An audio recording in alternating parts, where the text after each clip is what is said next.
Hey guys, tonight we're exploring a story that everyone in history should know. The story is everything you know about ancient Rome is wrong. You get comfortable, take a moment, like the video, and subscribe. But only if you genuinely enjoy what I do here. And let me know in the comments where you're tuning in from and what time it is for you. It's always fascinating to see who's joining us from around the world. Now dim the lights, maybe turn on a fan for that soft background hum, and let's ease into tonight's journey together. Everything you know about ancient Rome is wrong. The Rome you never really knew. Close your eyes for a moment and picture ancient Rome. What do you see? Perhaps endless rows of marble temples glowing beneath the Mediterranean sun. Proud senators wrapped in spotless white togas. Fearless gladiators fighting to the death every single day, while thousands of cheering spectators demanded blood. Mighty emperors standing on palace balconies, commanding an empire that stretched across continents with nothing more than a wave of the hand. It is an image almost everyone recognizes. Movies have shown it. Television has repeated it. Video games have recreated it.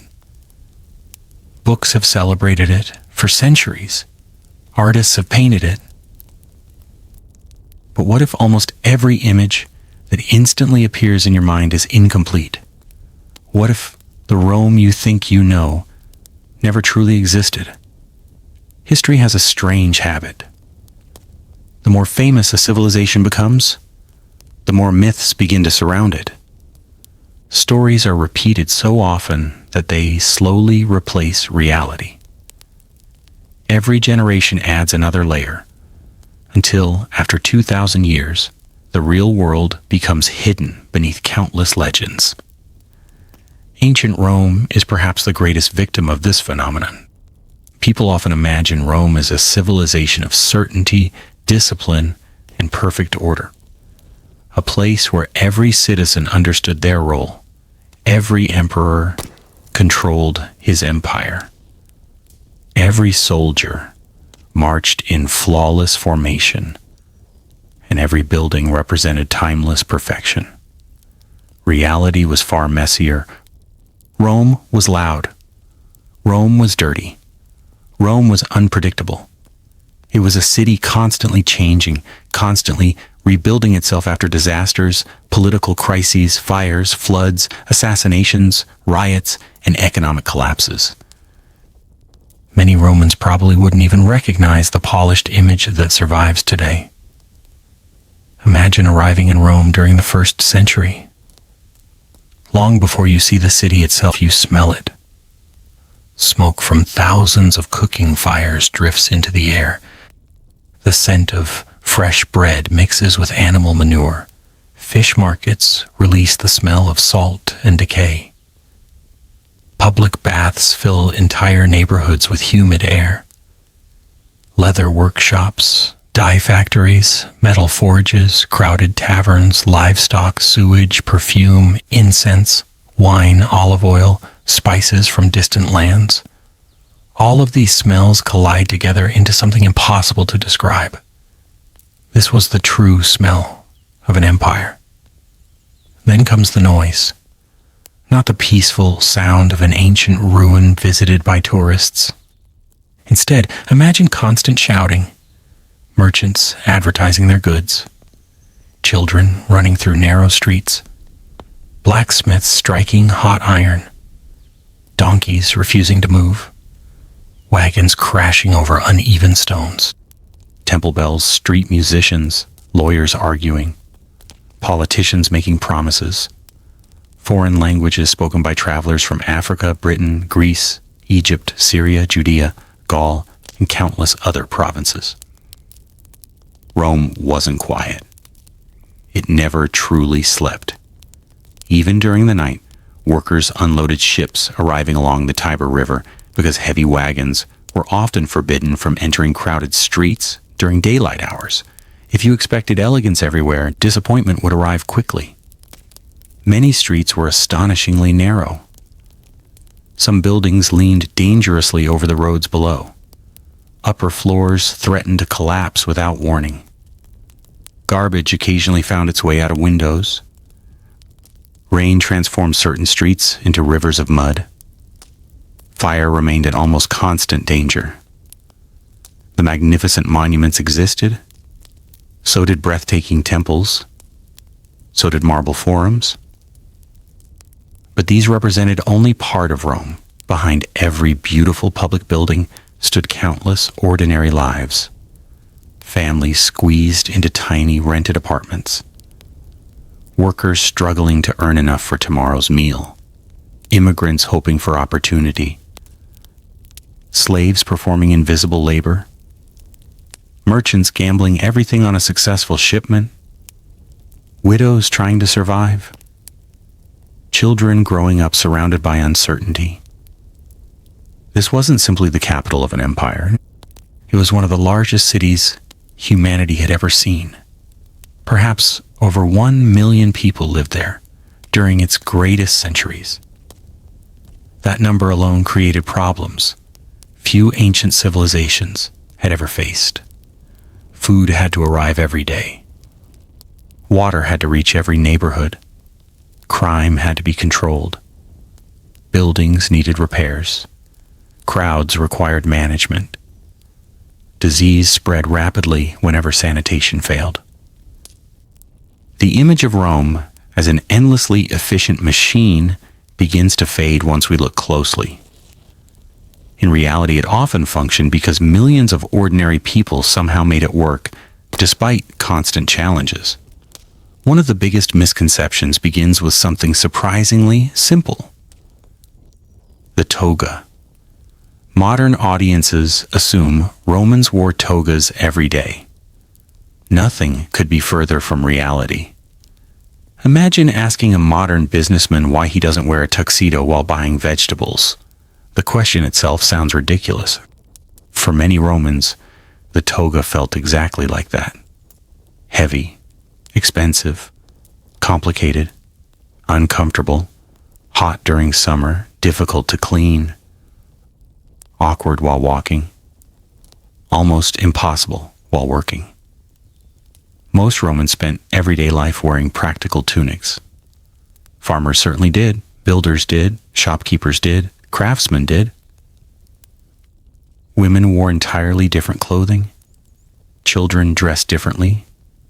Soldiers never fought wearing togas. The famous white toga served mainly as formal public clothing for adult male citizens during certain occasions, yet modern movies somehow transformed it into everyday fashion. One myth had already collapsed. Many more waited. Take Roman soldiers. Popular imagination portrays them as identical machines. Perfect armor, perfect discipline, perfect loyalty. Reality tells another story. A Roman legion changed dramatically across centuries. The equipment worn by Julius Caesar's soldiers differed greatly from that of soldiers serving 200 years later. Armor evolved, weapons changed, helmets improved. Military tactics adapted continuously. Rome survived because it embraced change, not because it stubbornly refused it. Even discipline wasn't always perfect. Ancient sources describe soldiers complaining. Mutiny occurred. Some demanded higher pay. Others refused dangerous missions.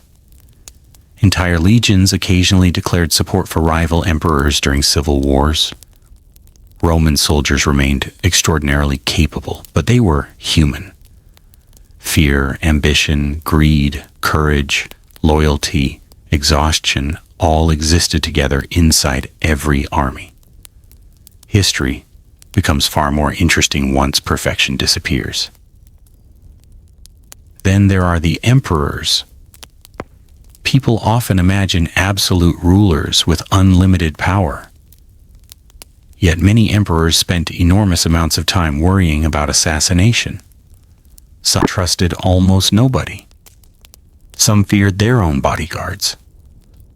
Others suspected members of their own families.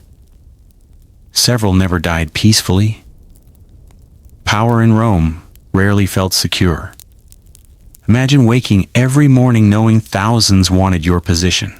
Senators, generals, political rivals, even ambitious relatives. The emperor might command an empire stretching from Britain to Egypt, but surviving another year often proved the greatest challenge.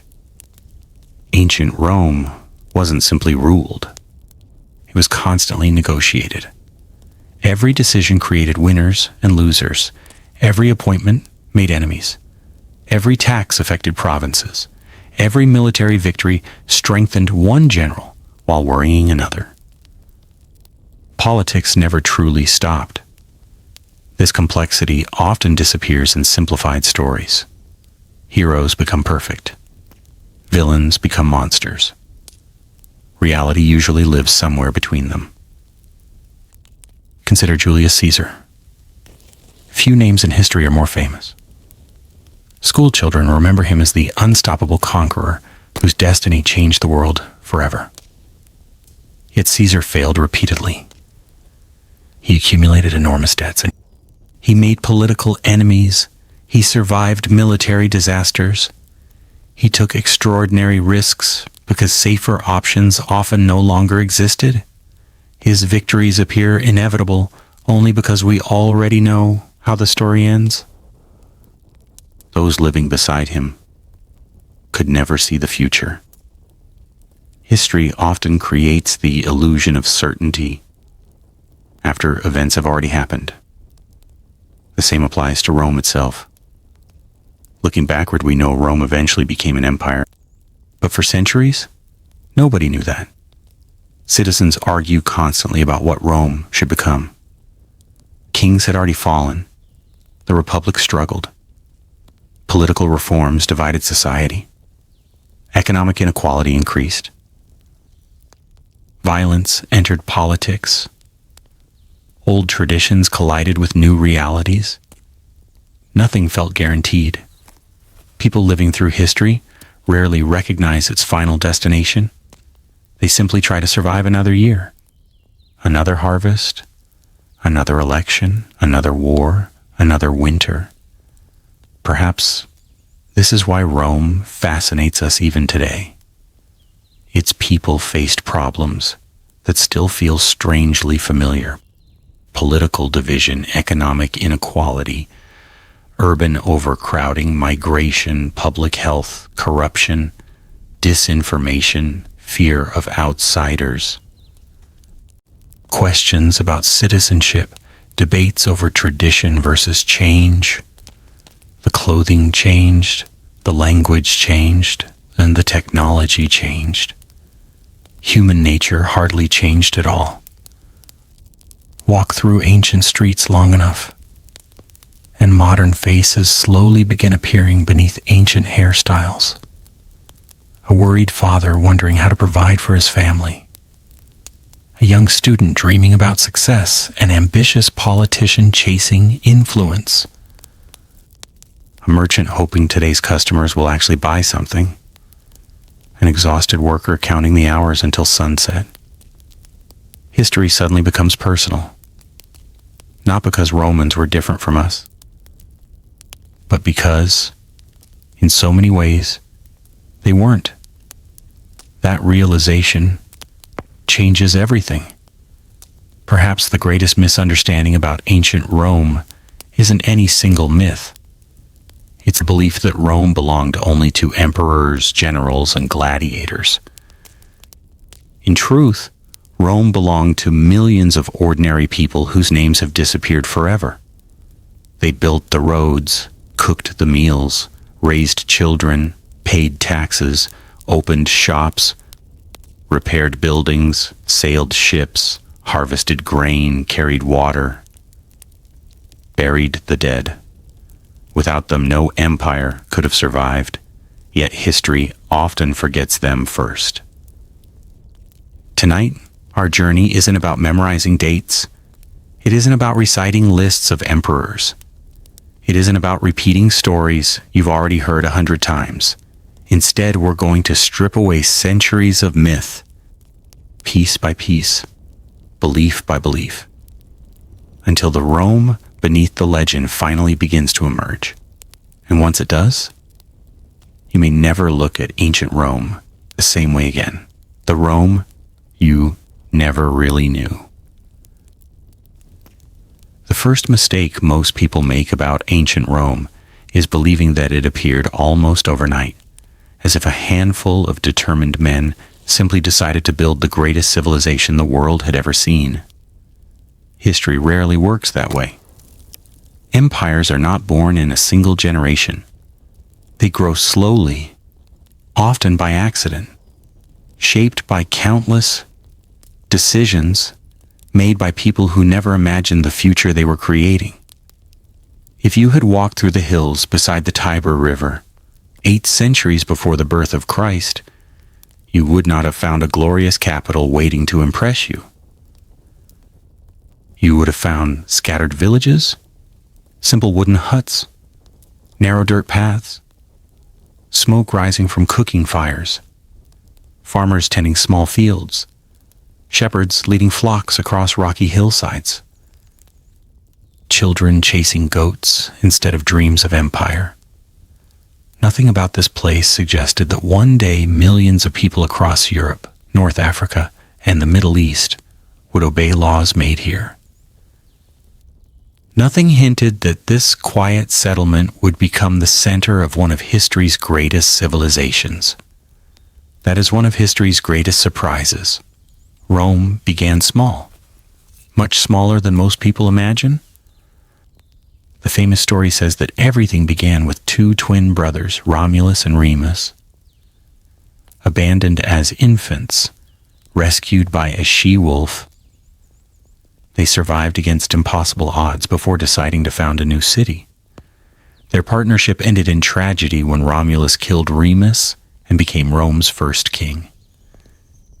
It is one of the most famous legends in the world. But legends often hide kernels of truth inside layers of symbolism.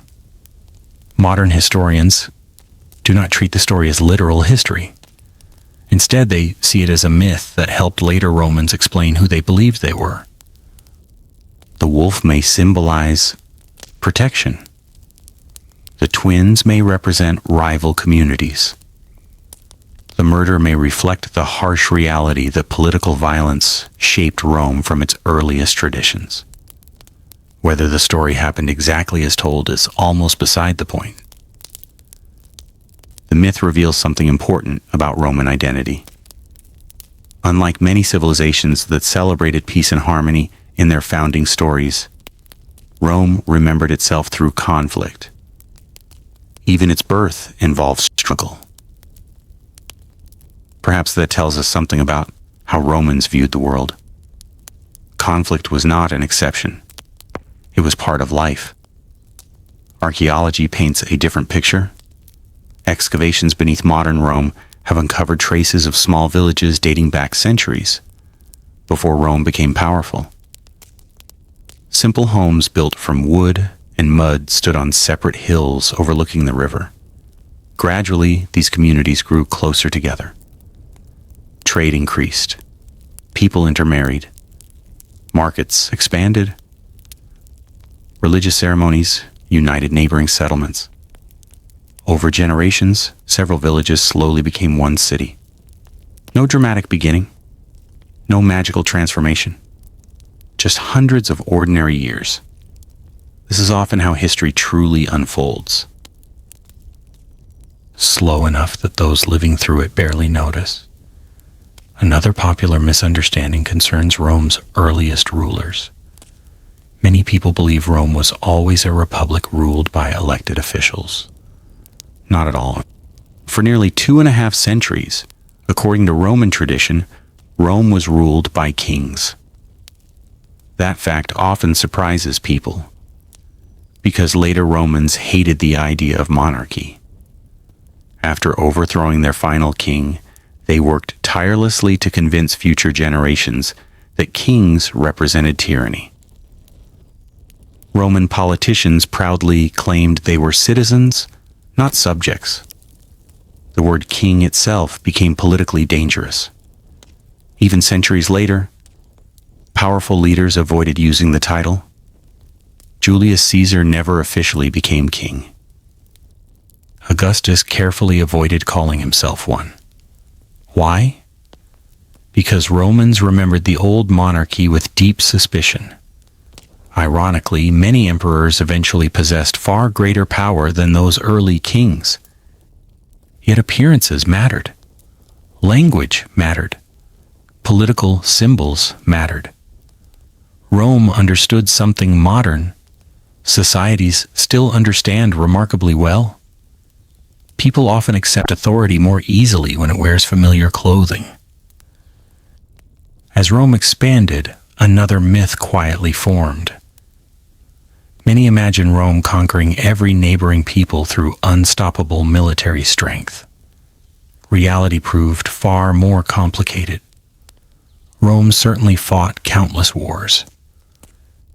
Its armies were disciplined and effective. But swords alone never built an empire, stretching across 3 continents. Diplomacy mattered, trade mattered, marriage alliances mattered, citizenship mattered, promises mattered. Sometimes Rome defeated enemies. Other times Rome persuaded them. Sometimes former enemies eventually became loyal allies. One remarkable feature of Roman expansion was its willingness, although often gradual and politically motivated, to incorporate outsiders. Conquered communities could eventually gain privileges. Some received partial citizenship. Others entered military service. Many adopted Roman customs while keeping parts of their own traditions alive.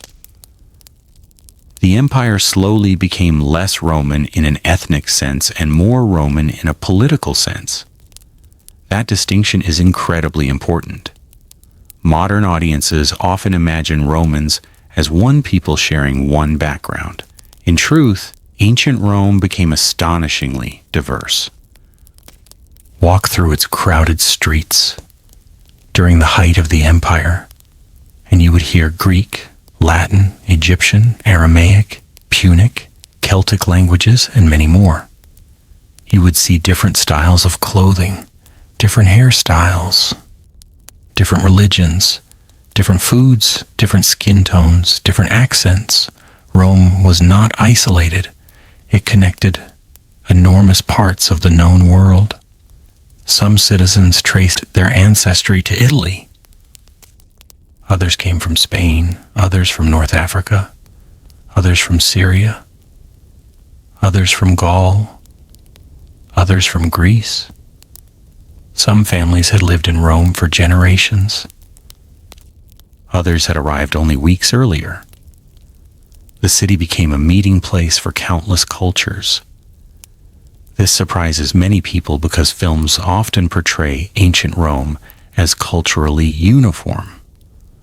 Reality was far richer, more complicated, more human. Food offers another perfect example.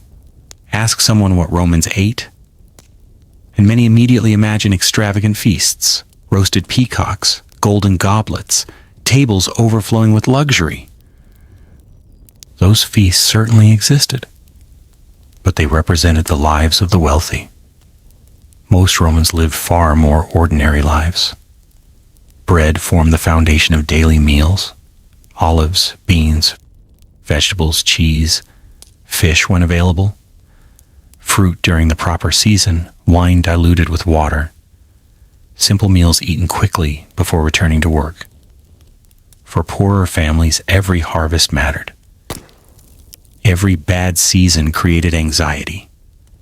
Every rise in grain prices threatened survival. The Roman government understood this very well. Keeping grain supplies flowing into the city became one of its greatest responsibilities. Without bread, riots could erupt. Without reliable food, political stability disappeared. That sounds surprisingly modern. Even today, Governments understand that empty stomachs often create political crises. The empire depended not only on soldiers, it depended on ships carrying grain across the Mediterranean. Imagine hundreds of vessels sailing toward Rome year after year. Storms threatened them. Pirates hunted them. Accidents destroyed them. Delays created shortages. Behind every loaf of bread stood an enormous logistical system stretching across thousands of miles. Most people never think about that when imagining ancient Rome. They picture battles, not supply chains. Yet supply chains often determine whether civilizations survive. Rome understood logistics better than almost any ancient power. Roads became famous for exactly this reason. The saying goes that all roads lead to Rome. It sounds poetic, but those roads existed for practical reasons. Soldiers moved faster. Messengers carried information. Merchants transported goods. Officials traveled between provinces. Ideas spread. Religions spread. Trade expanded. Roads connected an empire. They were among Rome's greatest achievements.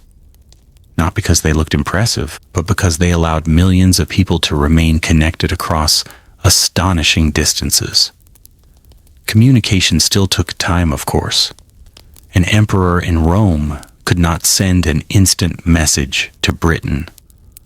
Orders traveled at the speed of horses, ships, and human endurance. Sometimes weeks passed before news arrived, sometimes months. By then, situations had already changed. Governors often made important decisions long before receiving instructions from Rome. This meant local leadership mattered enormously.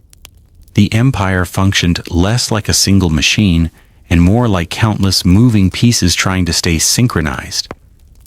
That reality disappears when history is simplified. Modern maps create another illusion. We see colorful borders showing Rome controlling enormous territories. It looks clean, organized, certain. Ancient people never experienced maps that way. Frontiers shifted constantly. Some regions remained peaceful. Others erupted into rebellion. Certain tribes cooperated one year and resisted the next. Political control existed in degrees, not absolutes. An empire on paper often looks stronger than an empire on the ground. The farther you traveled from Rome itself, the more local realities shaped daily life. This was especially true along distant frontiers. There, Roman soldiers did not simply guard borders. They traded with neighboring peoples, married local women, learned foreign languages, adapted to unfamiliar climates. Some spent decades without ever seeing Rome again.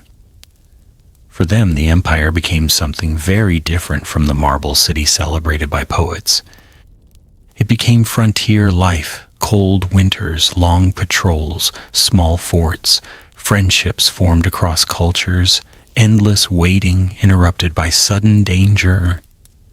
History often focuses on emperors issuing commands. But history was lived by ordinary people carrying them out. Perhaps nowhere is this clearer than in Rome itself. While wealthy senators debated politics, inside magnificent buildings, countless workers were already awake before sunrise. Bakers prepared bread. Dock workers unloaded ships. Street vendors arranged their goods. Builders repaired damaged walls. Teachers opened classrooms. Doctors visited patients. Slaves completed thousands of invisible tasks that kept households functioning. Life continued whether emperors succeeded or failed. That ordinary rhythm kept Rome alive. As the sun climbed higher over the city, the streets became increasingly crowded. Voices echoed between buildings. Business began. Arguments began. Deals were made. Promises were broken. Fortunes changed. Dreams grew. Dreams disappeared. And among that endless sea of humanity, very few people realized they were living inside one of history's greatest civilizations. To them, it was simply home. Just as our own cities feel ordinary to us today. Maybe that is the biggest lesson already beginning to emerge. History rarely feels historic while people are living it. It simply feels like another day, another sunrise, another chance, another struggle, another story. And Rome still has thousands of stories left to tell. The Rome you never really knew. The closer you look at ancient Rome, the more it begins to resemble a living, breathing city instead of the perfectly polished civilization we often imagine. Perhaps nowhere is this more obvious than at sunrise. Long before senators entered the forum and long before wealthy families began discussing politics over breakfast, Rome was already awake. The first sounds came from the bakeries. Inside dimly lit workshops, ovens glowed with orange fire as bakers worked through the night. Dough had to be ready before the city fully opened its eyes. Bread was not a luxury. It was life itself. The smell drifted through nearby streets, mixing with damp morning air. For a brief moment before the markets filled and the noise became overwhelming, Rome almost felt peaceful. Almost. Soon the silence disappeared. Doors opened. Wooden shutters slammed against stone walls. Merchants rolled carts into crowded streets. Water sellers shouted for customers. Animals protested as they were led toward markets. Children chased one another between buildings, while their parents hurried to begin another exhausting day. If someone had told you that this was the capital of the greatest empire in the world, you might have believed them. If someone had told you it was simply another crowded city, struggling to survive one more day, you would have believed that too. Both statements were true. One of the greatest myths about Rome is that everyone enjoyed a comfortable standard of living simply because they belonged to the empire. Reality was far different. Ancient Rome was a city of enormous inequality. A wealthy senator might wake inside a luxurious villa decorated with colorful frescoes, marble floors, imported furniture, fountains, and private gardens. Only a few streets away, another family might wake inside a tiny rented room barely large enough for everyone to sleep. The contrast was extraordinary. The rich and the poor lived remarkably close to one another.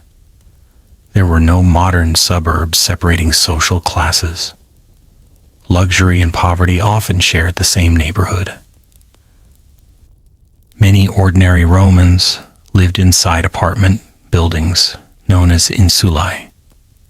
From a distance, some looked impressive. From the inside, many were dangerous.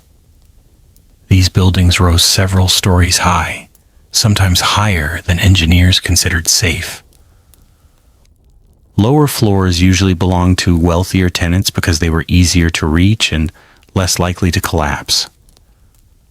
The higher you climbed, the cheaper the rent became. That sounds attractive. Until you remember there were no elevators.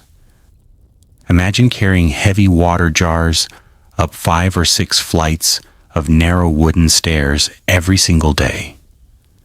Imagine doing that after working 12 exhausting hours. Water did not flow into every apartment. Many families depended on public fountains. Every bucket had to be carried by hand. Every trip consumed valuable time. Cooking also carried enormous risks. Open flames inside crowded wooden buildings could transform an ordinary evening into catastrophe. Fire haunted Rome. Entire neighborhoods could disappear within hours. People often think of the Great Fire during Nero's reign, but fires were not unusual. They were a part of urban life. Families knew exactly what could happen if one careless mistake turned into an inferno. Some kept valuable belongings near the door, ready to flee at a moment's notice. Others had nothing worth saving except their loved ones. Living in Rome required constant awareness. Another popular misconception is that ancient cities smelled only of filth.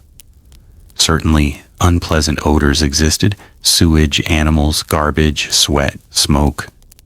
They were impossible to avoid. But Rome also smelled surprisingly alive. Fresh herbs filled marketplaces, olive oil perfumed kitchens, incense drifted from temples, perfume merchants displayed imported fragrances from Arabia and Egypt. Wine shops released the scent of crushed grapes. Flower vendors added color and fragrance to busy streets. The city was not defined by one smell. It was a constantly changing mixture, different from one street to the next. Even sound varied dramatically. Near the Forum, lawyers argued passionately before crowds, eager to hear the latest political dispute. In another district, teachers recited Greek poetry to young students. Near the docks, sailors unloaded cargo while shouting instructions in several languages. Musicians entertained customers outside taverns. Metal workers hammered bronze into shape. Stone cutters carved marble. Doctors welcomed patients. Priests prepared sacrifices, noisy, chaotic, alive. Rome never felt frozen in time. It moved like a river. One generation replaced another. Buildings appeared. Buildings disappeared. Shops opened. Businesses failed. Neighbors arrived. Neighbors left. The city changed every single day. That constant change often surprises modern visitors because ruins create the illusion of permanence. Stone survives. Wood disappears. Marble remains. Voices vanish. We inherit buildings more easily than we inherit ordinary moments. Yet those ordinary moments formed the real heart of Roman life. Take education, for example. Many people imagine every Roman child receiving the same classical education. Not even close. Education depended heavily on wealth.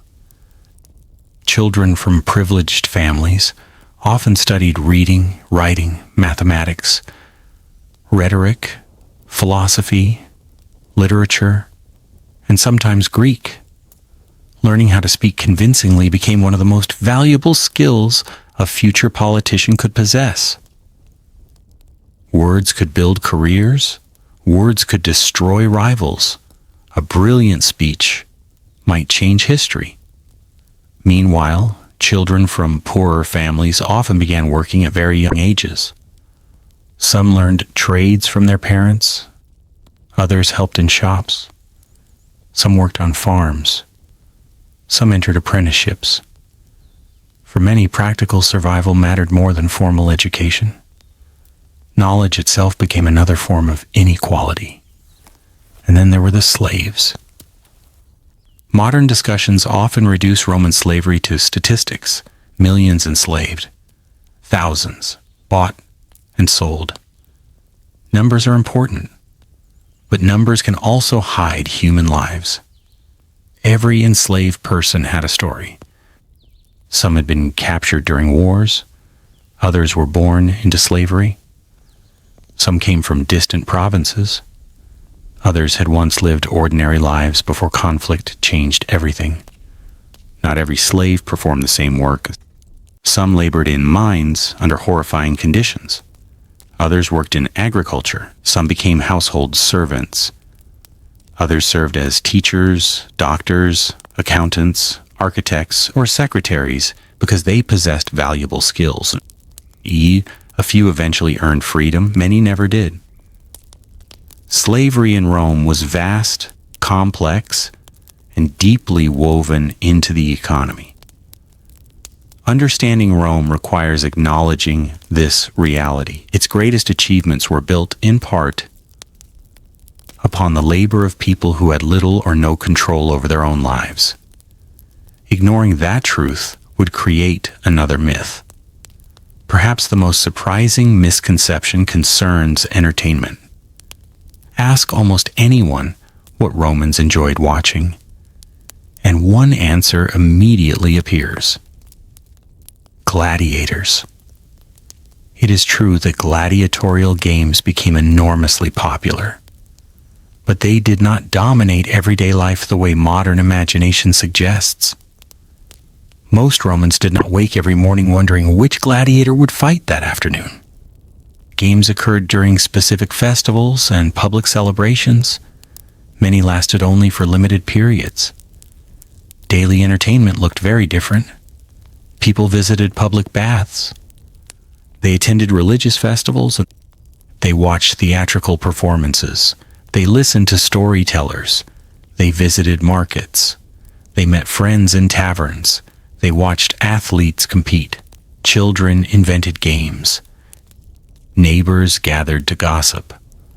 Life contained countless forms of entertainment beyond the arena. Even the gladiators themselves were more complicated than legend suggests. Movies often portray every contest ending in death. Reality tells another story. Training gladiators required enormous investment. Owners did not want valuable fighters dying unnecessarily. Experienced gladiators represented significant financial assets. Many contests ended with surrender. Some fighters survived dozens of battles. A successful gladiator could become famous across the empire. Crowds admired courage, endurance, and skill, not simply killing. Violence certainly existed, but spectacle involved much more than blood alone. Roman audiences appreciated drama, suspense, technique, heroism, the emotional story unfolding before their eyes. That sounds remarkably familiar. Modern sports fans often celebrate athletes for similar reasons. As the afternoon sun began descending toward the western horizon, shadows stretched across temples and marketplaces. Business slowly slowed. Workers returned home, families prepared evening meals. Smoke once again rose above thousands of rooftops. From nearby hills, Rome looked magnificent. Marble monuments reflected golden sunlight. Columns seemed almost eternal. Yet beneath that beautiful skyline lived countless people carrying invisible worries. Would tomorrow bring work? Would grain prices rise again? Would illness strike the family? Would another fire begin? Would another political crisis shake the city?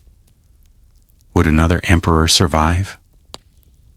These questions rarely appear in history books, but they filled ordinary Roman minds. Because history is never experienced as a collection of famous events. It is experienced through ordinary days, ordinary hopes, ordinary fears. The empire looked invincible from a distance. Up close, it depended upon millions of fragile human lives, each trying to reach tomorrow. And as darkness slowly settled over the city, oil lamps began glowing behind narrow windows. Voices softened. Footsteps echoed through quieter streets. Some Romans celebrated another successful day.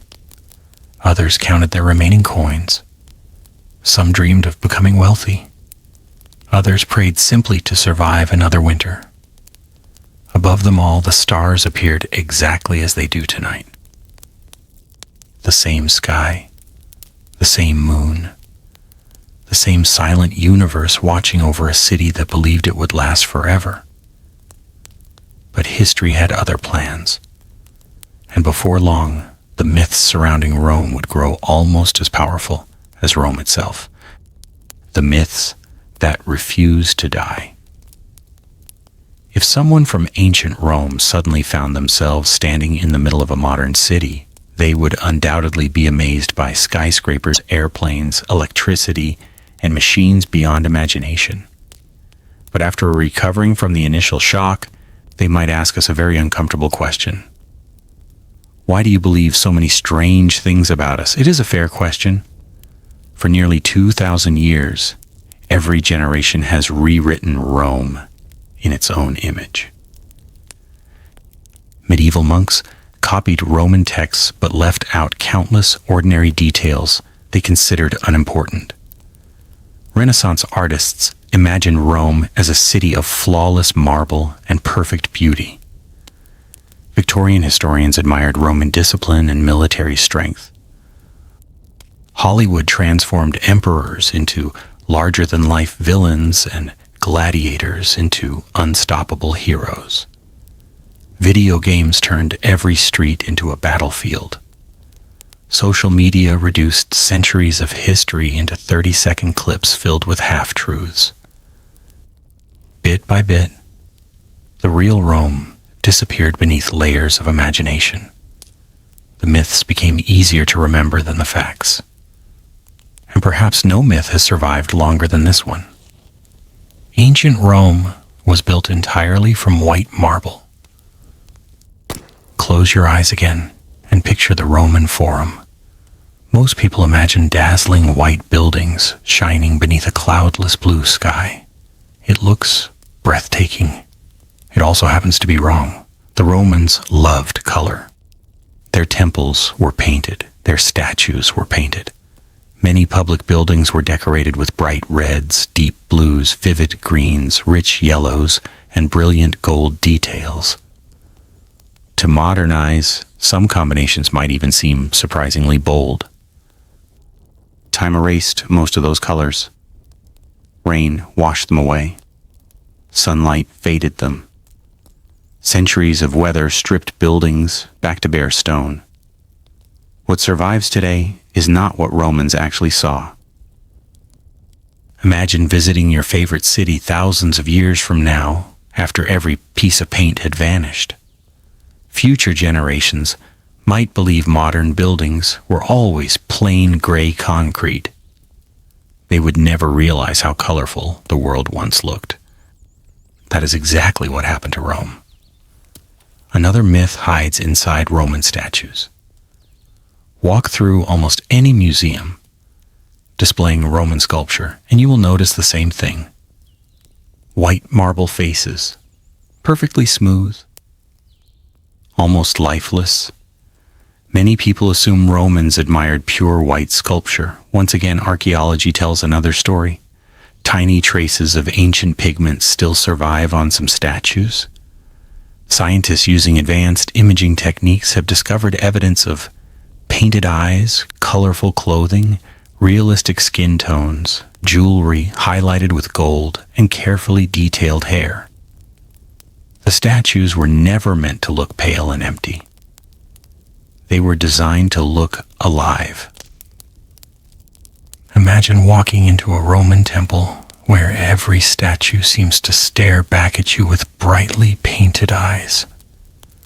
That experience would have felt dramatically different from wandering through a modern museum. It reminds us of something important. History doesn't simply disappear. Sometimes it fades. Sometimes it changes shape. Sometimes it fools our eyes. The next myth may be even more surprising. People often believe ancient Rome spoke only Latin. That sounds reasonable. After all, Latin became one of Rome's defining languages. But Rome was multilingual almost from the beginning. Greek was everywhere. Educated Romans often spoke Greek fluently. Many wealthy families hired Greek tutors for their children. Doctors frequently worked in Greek. Philosophy was often studied in Greek. Science, mathematics, literature. Many intellectual conversations happened in Greek rather than Latin. Walk through certain Roman neighborhoods, and you might hear more Greek than Latin. Travel farther east into the empire, and Greek became even more common. In places like Alexandria or Antioch, Latin sometimes played only a minor role in everyday conversation. Rome ruled many cultures. It did not erase them overnight. That ability to absorb foreign ideas became one of Rome's greatest strengths. The Romans admired Greek art, Greek philosophy, Greek architecture, Greek education. Rather than pretending to invent everything themselves, they borrowed what they considered useful. Some modern people mistake borrowing for weakness.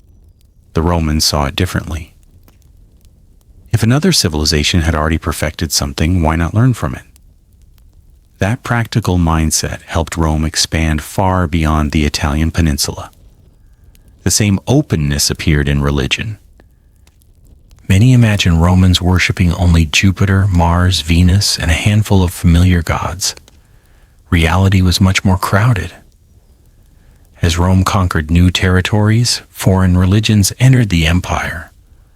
Egyptian gods found followers in Rome. Eastern mystery cults attracted worshippers. Local provincial traditions continued alongside Roman beliefs. Shrines dedicated to different deities sometimes stood within walking distance of one another. Religion in Rome was rarely simple. It constantly evolved. People experimented. New beliefs spread through merchants, soldiers, travelers, and immigrants. Long before the internet connected ideas across continents, Roman roads carried beliefs from one end of the empire to the other. Of course, not every new religion was welcomed immediately. Some created suspicion. Others attracted political attention. But diversity itself was nothing unusual. Rome had always been a crossroads. Another persistent myth concerns Roman hygiene. People often assume everyone in the ancient world lived in unbearable filth. Compared to modern sanitation, life certainly presented enormous health risks. Disease remained common. Medical knowledge had clear limits, yet Rome also possessed impressive public infrastructure.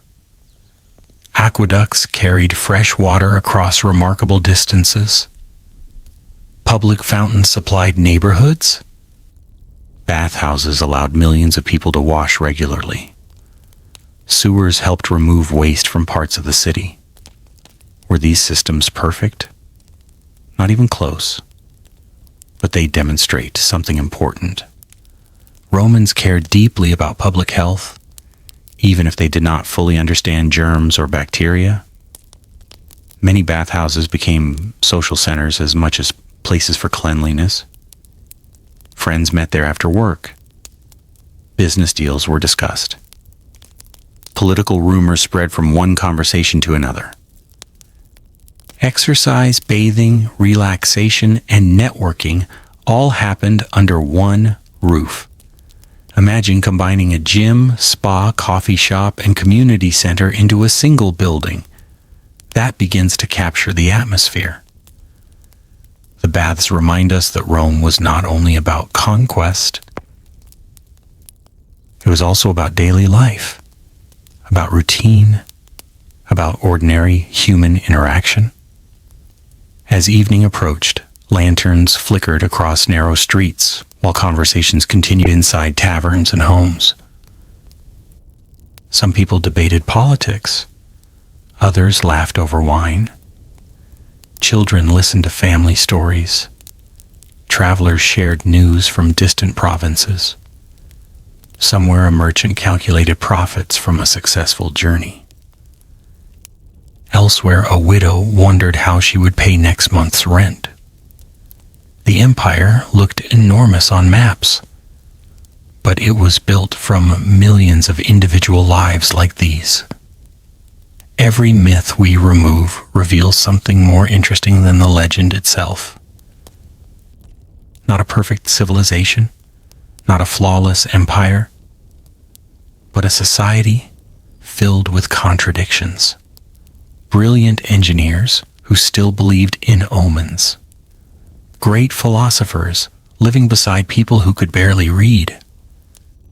Magnificent monuments surrounded by crowded apartment blocks luxury existing only a few streets away from desperate poverty. The real Rome was never simple. And that is exactly what makes it unforgettable, because the closer we move toward the truth, the more human ancient Rome becomes, the myths that refuse to die.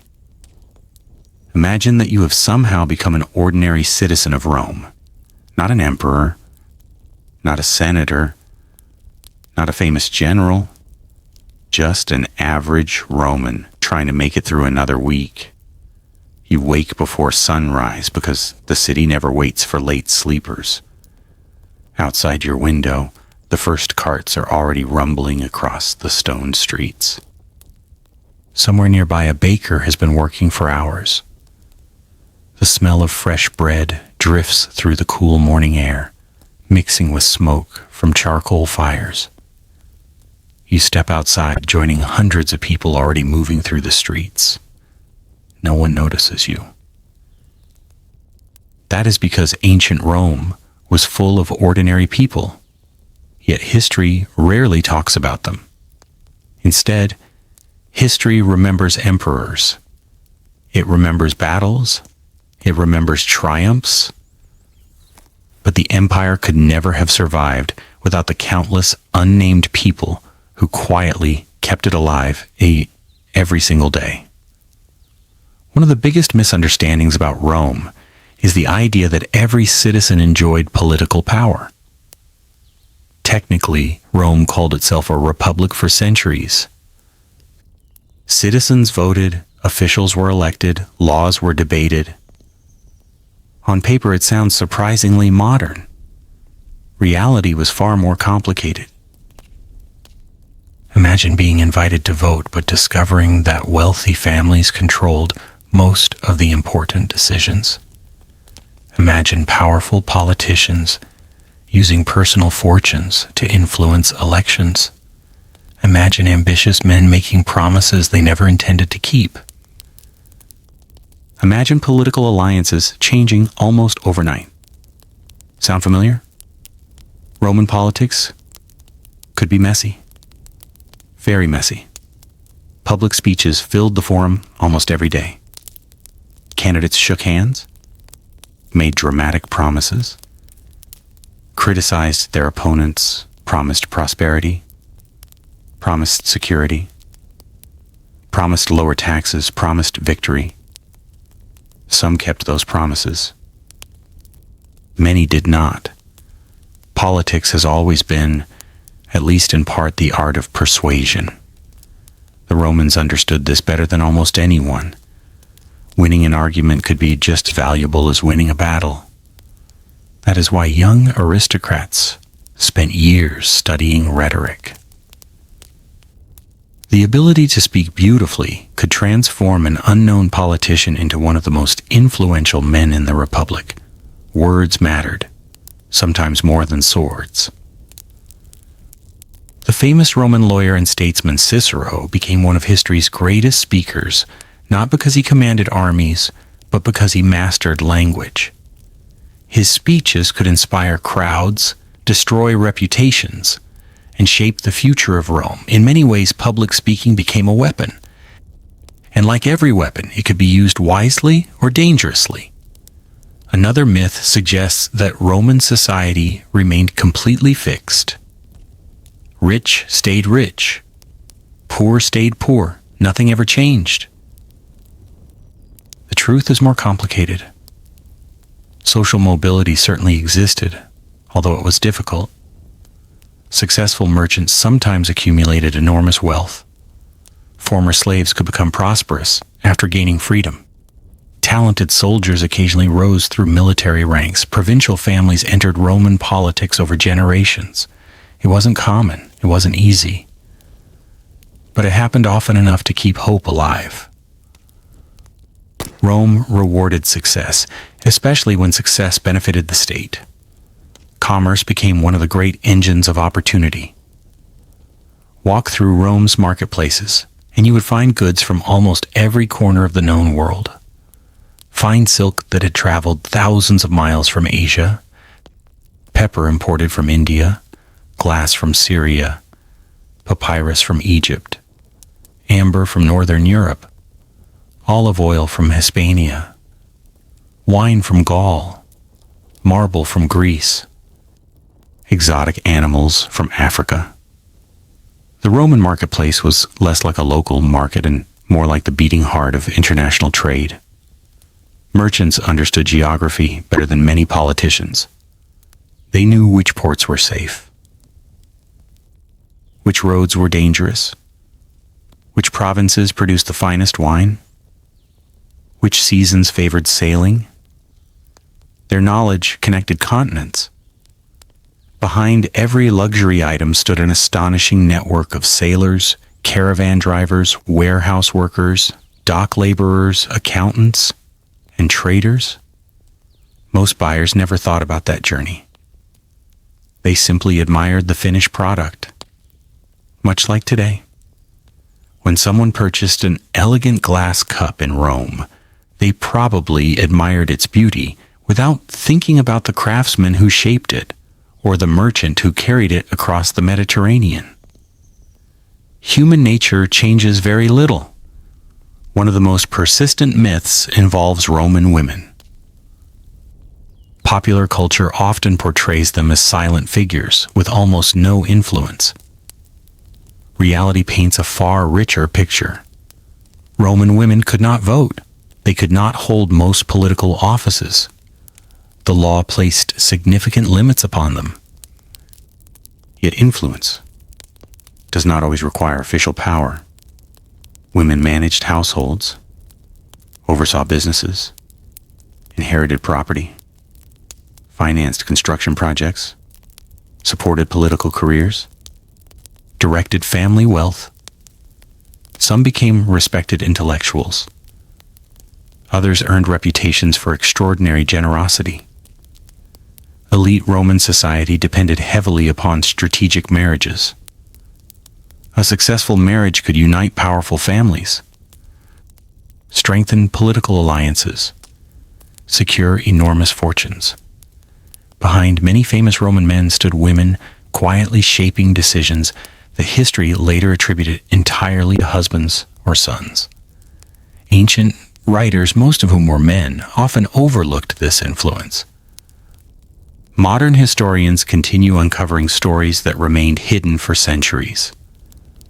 The deeper we investigate Rome, the more complex it becomes. Religion offers another example. People often assume Romans were deeply concerned with personal faith in the modern sense. For many Romans, religion centered more on maintaining harmony between humanity and the gods, perform the rituals correctly, offer proper sacrifices, respect traditional ceremonies, honor ancestors, seek favorable omens before important decisions.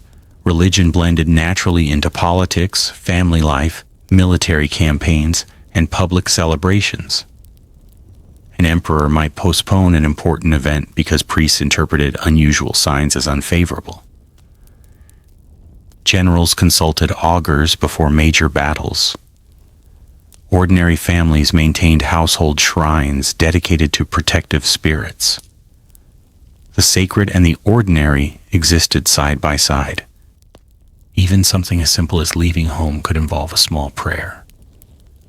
Imagine living in a world where divine forces seemed present everywhere. Every storm, every eclipse, every strange birth, every unexpected victory, every devastating defeat. Everything carried meaning. Modern science answers many questions that frightened ancient people. But for Romans, the universe remained full of mysteries, and mysteries demanded respect. As the afternoon sun climbed higher, the streets became even more crowded. Lawyers argued in public squares. Teachers dismissed students. Craftsmen finished orders before sunset. Sailors arriving from distant ports filled taverns with incredible stories. Some stories were true. Others became more exciting with every cup of wine. News traveled quickly.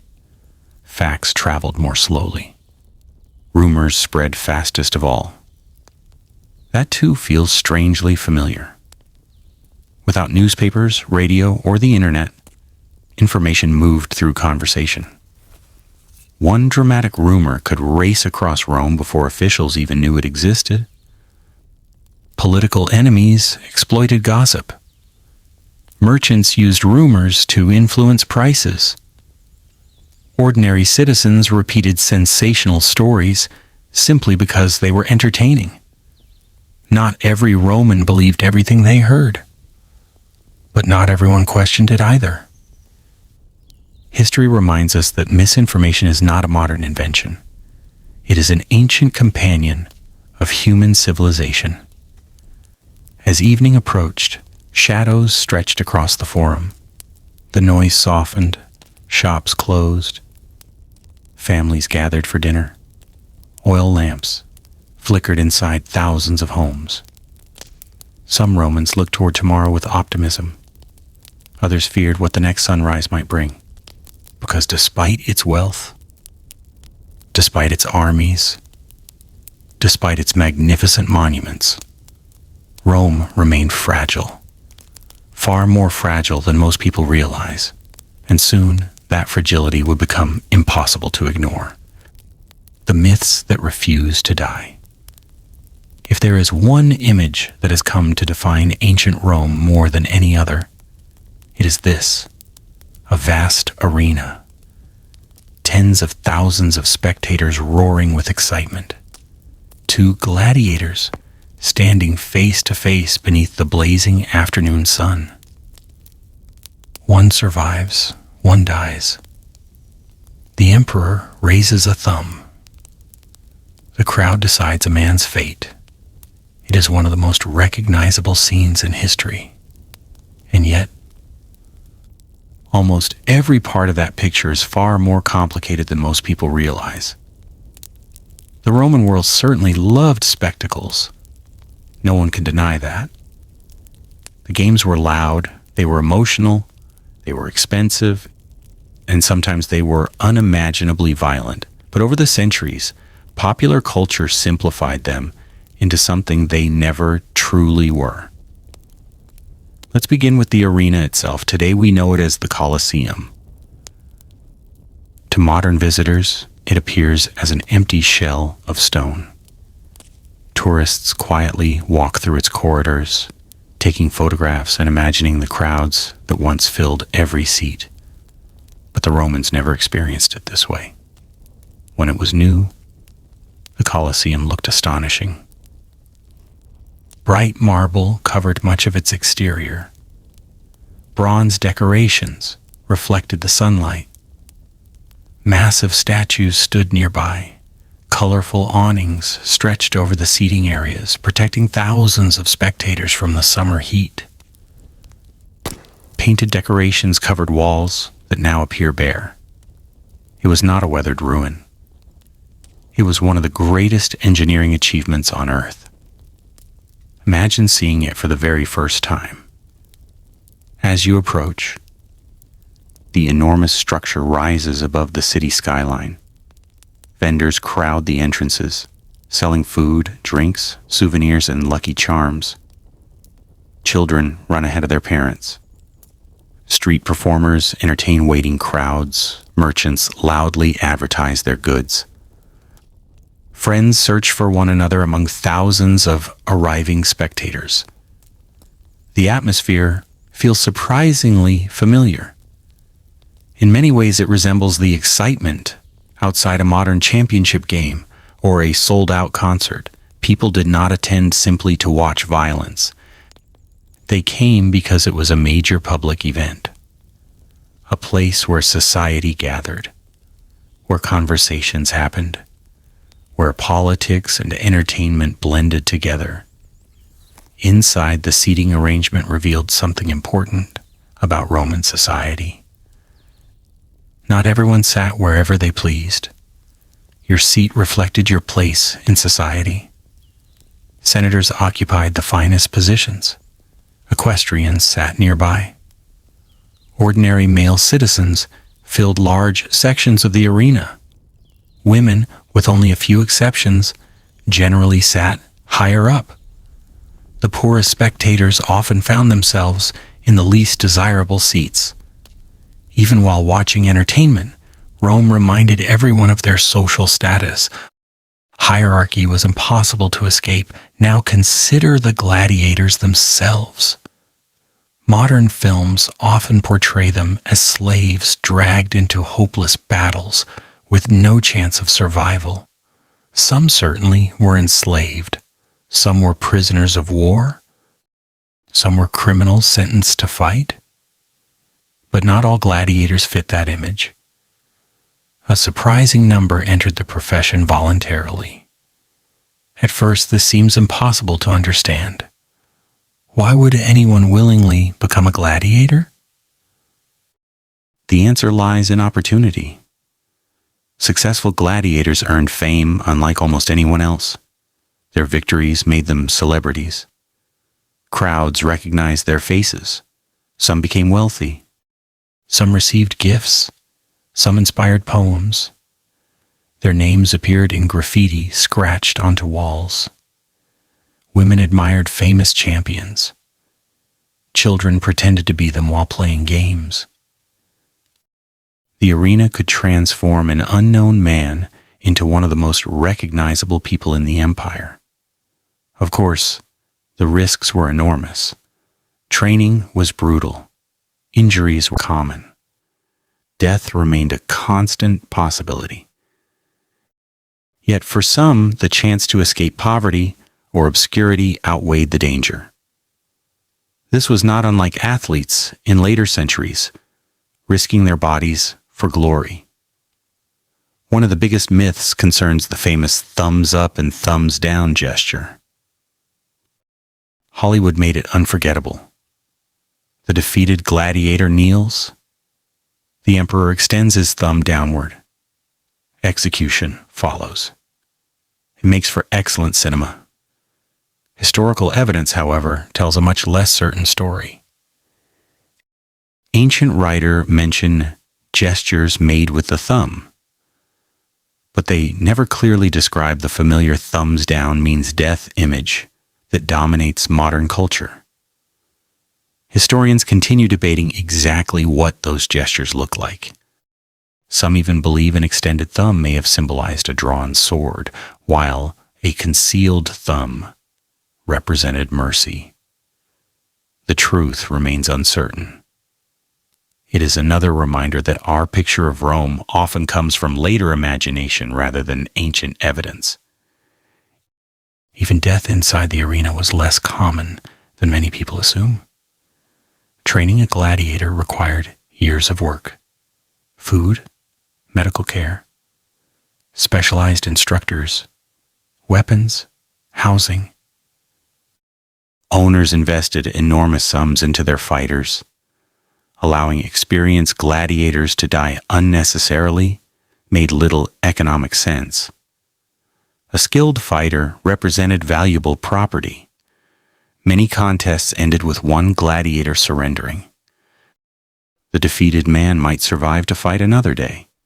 Victory mattered, skill mattered, courage mattered.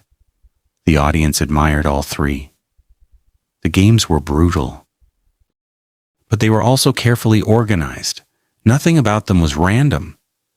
Behind the spectacle stood hundreds of workers, animal handlers, stage builders, doctors, musicians, cleaners, security guards, food vendors, water carriers, officials responsible for maintaining order. The Colosseum functioned like a small city whenever games took place. Then there were the animals. Lions from Africa, leopards, bears, elephants, rhinos, ostriches, crocodiles. Creatures most Romans had never seen in the wild. Transporting these animals across deserts and seas required astonishing logistical planning. Some died during the journey. Others arrived frightened and exhausted. To Roman audiences, they represented the vastness of the empire. Rome displayed not only conquered people, but conquered nature itself. Every exotic animal, demonstrated how far Roman influence appeared to reach. Politics quietly hid behind every spectacle. Emperors understood something timeless. Public entertainment could strengthen popularity. Lavish games impressed the people. Generous celebrations created goodwill. A ruler who sponsored magnificent spectacles reminded citizens of imperial wealth and generosity. Bread and games. The phrase has survived for centuries, but it is often misunderstood. It does not mean Romans cared only about food and entertainment. It criticizes politicians who believed public distractions could reduce social unrest. In other words, the expression was already a criticism in ancient times. Some Romans worried that spectacular entertainment encouraged citizens to ignore more serious political problems. Human societies have always debated the balance between entertainment and civic responsibility. The arena reflected that debate. As the sun slowly descended, the shadows inside the Colosseum grew longer. Crowds began leaving through dozens of carefully designed exits. Within minutes, tens of thousands of spectators poured into the surrounding streets. Some passionately argued about their favorite gladiator. Others criticized the emperor's decisions. Merchants counted their earnings. Street performers entertained people heading home. Children excitedly reenacted battles with wooden sticks. Life continued. Tomorrow, Rome would wake once again. The bakers would light their ovens. The markets would reopen. Ships would enter the harbor. Senators would argue. Soldiers would patrol. Workers would climb scaffolding. Families would share simple meals. And the myths would continue growing.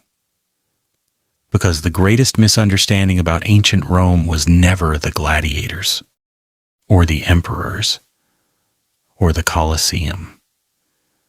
The greatest misunderstanding was believing Rome was defined by its spectacles. In truth, the empire survived because of millions of ordinary mornings that looked nothing like the arena.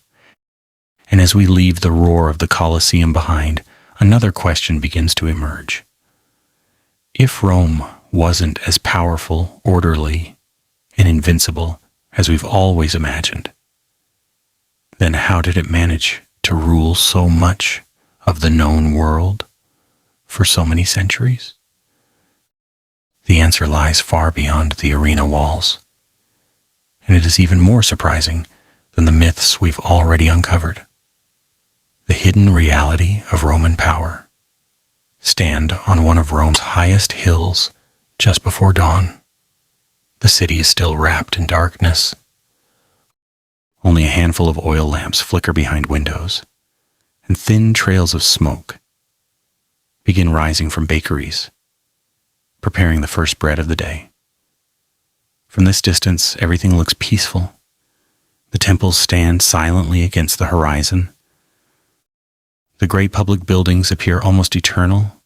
The city seems impossible to defeat. It is easy to understand why generations of artists painted Rome as the center of an unshakable world. But appearances have always been deceptive.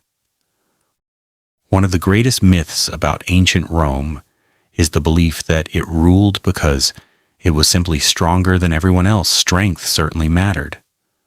Roman legions were disciplined, well-trained, and often brilliantly commanded. Their engineers built roads, bridges, forts, and siege machines that amazed even their enemies. Yet military strength alone has never been enough to hold an empire together. History is filled with powerful armies that conquered vast territories, only to lose them within a few years. Conquering land is difficult. Keeping it is much harder. Rome understood this better than almost anyone. Imagine trying to govern an empire stretching from the misty hills of Britain to the burning deserts of Egypt. From the Atlantic Ocean to the mountains of modern-day Turkey, millions of people, hundreds of cities, dozens of languages, different religions, different traditions, different climates, different foods, different laws. Today, a government can send information across the world in seconds. Rome had horses, ships, messengers on foot. A letter from Britain might take weeks to reach the capital. A message from Syria could take months depending on the season. Storms delayed ships, floods washed away roads, bandits attacked travelers. Sometimes an emperor made a decision about a crisis that had already ended before his orders even arrived. That is the reality of ruling an ancient empire. Rome survived not because it controlled everything directly, but because it learned when to control and when to trust. This is where another common myth begins to fall apart. People often imagine every province being ruled exactly like Rome itself. The truth was far more practical. Roman governors usually allowed local customs to continue. Cities often kept their own traditions. Local leaders remained in office. Religious practices frequently survived. As long as taxes were paid, laws were respected, and rebellions remained under control. Rome often preferred cooperation over unnecessary interference. It was an approach built on realism rather than ideology. Changing every aspect of conquered societies would have required endless wars. Working with local elites was far more efficient. That doesn't mean Roman rule was always gentle. Far from it. When provinces rebelled, Rome could respond with astonishing brutality. Entire cities were destroyed. Prisoners were enslaved. Warnings were sent to neighboring regions. The empire believed mercy had its place, but so did fear. To modernize, this contradiction feels uncomfortable. To Roman leaders, it felt practical. Reward loyalty. Punish rebellion. Repeat. That formula, however harsh, became one of the foundations of Roman expansion. But power was never as stable as it appeared. Walk through the Forum on any ordinary afternoon and you would hear senators debating policy with confident voices. You might assume they were calmly directing the future of the empire. Behind those speeches, however, political rivalries simmered constantly. Families competed for influence. Generals sought military glory. Governors hoped for promotion. Businessmen chased profitable contracts. Priests defended ancient traditions. Every important decision created new allies and new enemies. Rome was never politically silent. It was a city where ambition echoed through every marble hall. Sometimes those ambitions erupted into open violence. Many people imagine civil wars as rare exceptions in Roman history. In reality, they became recurring nightmares. Roman soldiers were fiercely loyal, but loyalty often belonged first to their commanders. A successful general who won great victories also won something even more dangerous, the devotion of experienced armies. That devotion could change the fate of nations. When Julius Caesar crossed the Rubicon with his legion, he wasn't simply marching toward Rome. He was demonstrating a truth every Roman feared. An army loyal to one man could become stronger than the laws themselves. That moment changed history forever. The Republic had survived countless crises. Foreign invasions, economic hardships, political scandals. Yet the greatest threat emerged not from outside the empire, but from within it. Romans fought Romans, neighbors fought neighbors. Former allies met on battlefields, wearing the same armor and speaking the same language. Civil war left scars far deeper than foreign conquest. It also revealed another uncomfortable reality. Rome's greatest enemy was often Rome itself. Even after emperors replaced the Republic, stability remained surprisingly fragile. Modern audiences sometimes imagine emperors inheriting power through an orderly system. The reality could be terrifyingly uncertain. Some emperors were adopted because they proved capable. Others inherited power through family. Some seized it by force. A few were chosen by soldiers. Others were proclaimed by distant armies before Rome itself even knew what had happened. Imagine waking one morning to hear that the empire had a new emperor. Not because the previous ruler retired, but because he had been assassinated overnight. For Romans, such news was not unimaginable. It happened again and again. Power wore a golden crown, but beneath it lived constant fear. Fear of betrayal, fear of conspiracy, fear that yesterday's trusted friend might become tomorrow's assassin. Palaces looked magnificent from the outside. Inside, they often became places of suspicion. Some emperors trusted almost no one. Food tasters sampled every meal. Bodyguards watched every doorway. Letters were opened carefully. Private conversations remained exactly that, private, because careless words could become fatal. History remembers emperors as the most powerful people in the ancient world. Many of them probably felt like prisoners inside their own palaces. Meanwhile, life beyond politics continued almost unnoticed. Farmers harvested wheat in distant provinces. Merchants loaded cargo onto ships. Teachers explained Homer to restless students. Blacksmiths repaired tools. Doctors treated patients using knowledge that mixed careful observation with ancient superstition. Children laughed in narrow streets. Lovers made promises. Parents worried about tomorrow. These ordinary lives rarely appear beside famous battles in history books. Yet without them, Rome would have been nothing more than empty monuments. An empire is not built by emperors alone. It is built every morning by ordinary people who simply decide to continue living. As the sun climbed above the rooftops, the city once again filled with movement. The forum became crowded. The markets overflowed. Messengers hurried through busy streets carrying sealed documents.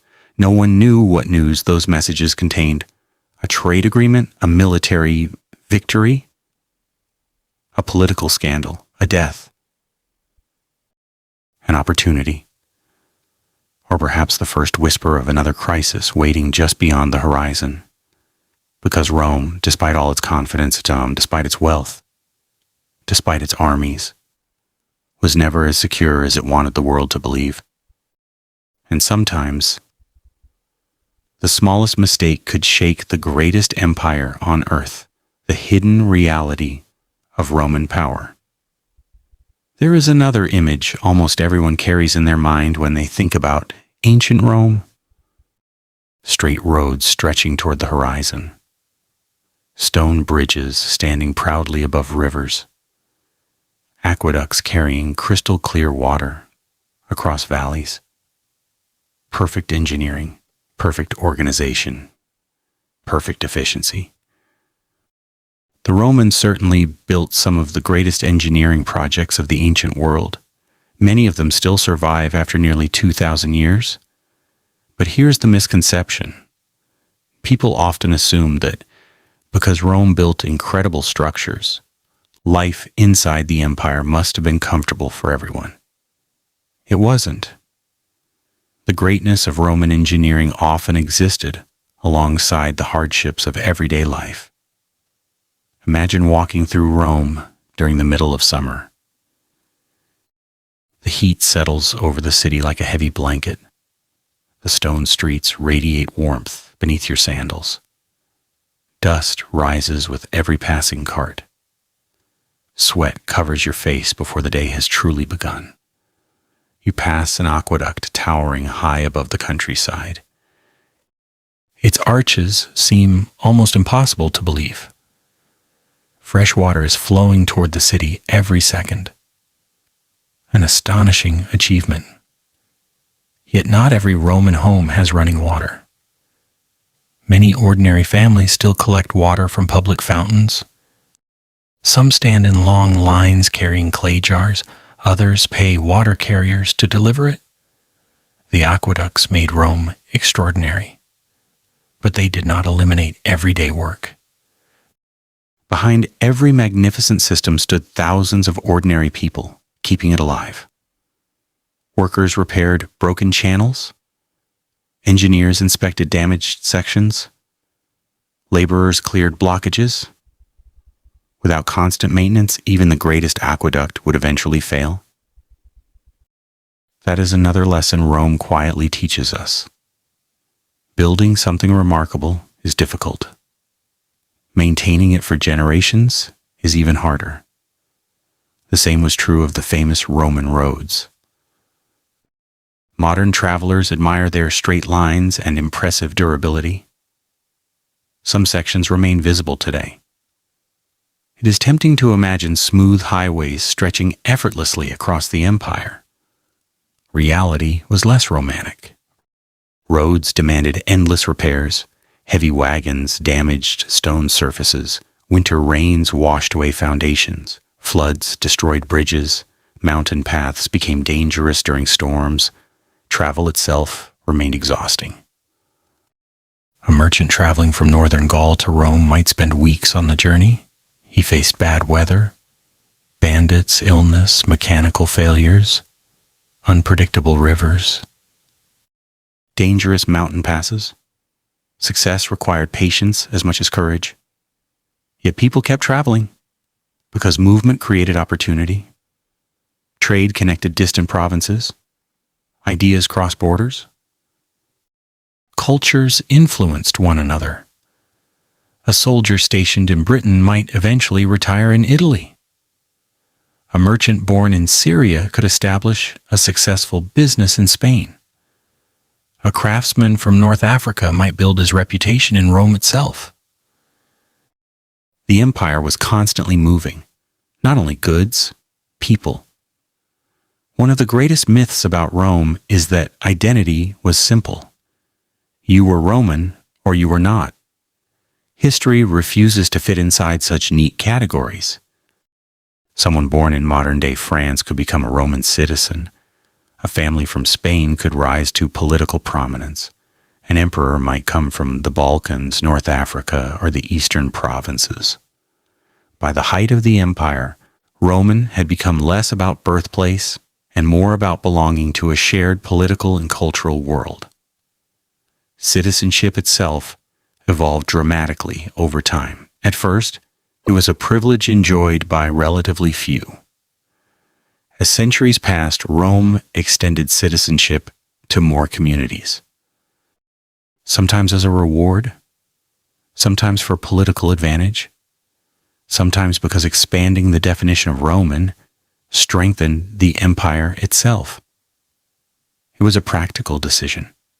Every new citizen had a reason to support Roman stability. That strategy proved remarkably successful for generations, but it also transformed Rome into something its founders could hardly have imagined. The empire became increasingly multicultural. Walk through a busy marketplace in the 2nd century, and you might hear merchants bargaining in Latin, Greek, Punic, Aramaic, Celtic dialects, and Egyptian languages, all within a few minutes. Foreign spices filled the air. Religious festivals from distant provinces attracted curious crowds. Exotic fabrics displayed colors many Italians had never seen before. Rome did not merely conquer the world.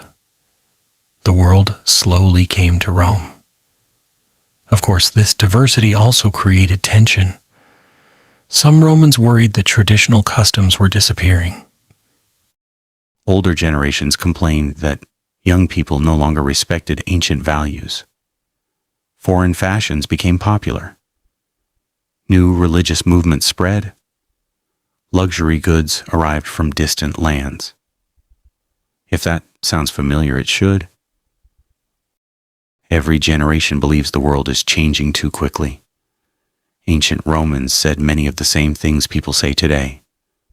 They argued that society had become softer, that old virtues were fading, that wealth had made citizens lazy, that young people cared more about entertainment than responsibility. Read enough Roman writers, and you sometimes forget they lived 2,000 years ago. Human concerns echo across history. Another persistent myth involves Roman medicine. Many people assume doctors in ancient Rome knew almost nothing. Certainly, they lacked modern science. They did not understand bacteria or viruses. Surgery carried enormous risks. Infections often proved fatal. Yet Roman physicians were far from ignorant. They carefully observed patients, recorded symptoms, studied anatomy, though with important limitations. Developed surgical instruments surprisingly similar in appearance to some modern tools. Military medicine, in particular, advanced because healthy soldiers mattered to the empire. Roman doctors treated fractures, removed arrows, performed amputations when necessary, cleaned wounds, prepared herbal medicines. Sometimes treatments worked, sometimes they did not. Medicine remained a mixture of experience, philosophy, and hope. For ordinary Romans, illness was frightening. A simple fever could become deadly. Childbirth remained dangerous. Life expectancy was much lower than today, not because people could not grow old, but because so many never reached old age. Disease visited every neighborhood. Rich and poor alike feared epidemics. No emperor could command illness to retreat. Even the most powerful ruler remained vulnerable to forces beyond human control. That truth humbled everyone. As evening approached, workers returned home carrying tools over tired shoulders. Shops closed one by one. The markets slowly emptied. Smoke once again rose into the fading sky. Families gathered around simple meals. Neighbors exchanged stories about the day's events. Some celebrated successful business. Others worried about unpaid debts. Some looked toward the future with excitement. Others feared what tomorrow might bring.